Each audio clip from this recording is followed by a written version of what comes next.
Alors, elle est venue nous faire son petit cours de français en direct. Il s'agit d'Hortense Diftin. Bonjour Hortense. Bonjour Elena, bonjour tout le monde. Alors, le français et vous, on sait que c'est une histoire d'amour. Mais en revanche, il semblerait que pour votre fille Pauline, ce soit plutôt une histoire de fâcherie. Et que depuis son sein avec Madame Blette, elle est dégoûtée. Non, c'est pas ça, c'est l'orthographe, c'est hyper important. Ouais. C'est ce que je répète donc à ma fille Pauline tous les jours. Je dis, si tu fais des fautes d'orthographe à tous les mots, tu n'y arriveras jamais. Elle me dit, c'est trop compliqué, tout le monde fait des fautes. Ben justement, démarque-toi. Excuse-moi, ma petite cocotte, celle qui aura le bon job après ses études, c'est pas la tâche qui écrit comment ça va avec un S. Ah bah non, ça je ne crois pas. Non, il y a moins que l'on envoie son CV et sa lettre de motivation par SMS, auquel cas tu as toutes tes chances. Tu aurais plutôt intérêt à faire quelque chose parce que je te sens mal barré. L'orthographe, franchement, si tu veux passer pour une abrutie, il n'y a pas mieux. 2 fautes dans un mail et c'est bon, tu passes pour une plouc. Et pourtant, on pourrait penser que c'est le minimum, le b.a.-ba, savoir lire, écrire et compter. Non, c'est fini ce temps-là. Bah, réduire par 2 les cours d'orthographe en primaire, pas sûr que ce soit une réussite. Et en même temps, j'ai envie de dire, l'orthographe toute seule, ça ne sert à rien. Non.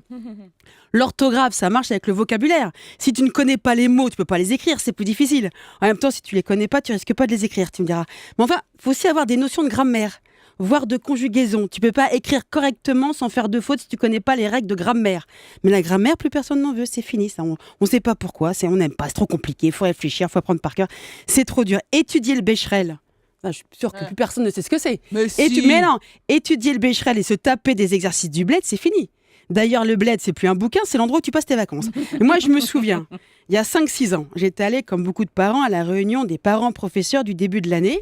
Et après avoir entendu le planning des cours et des leçons qui seraient enseignées à ma fille en CE2, quelle n'a pas été ma surprise de me rendre compte qu'il n'y avait plus de cours de conjugaison ni de grammaire.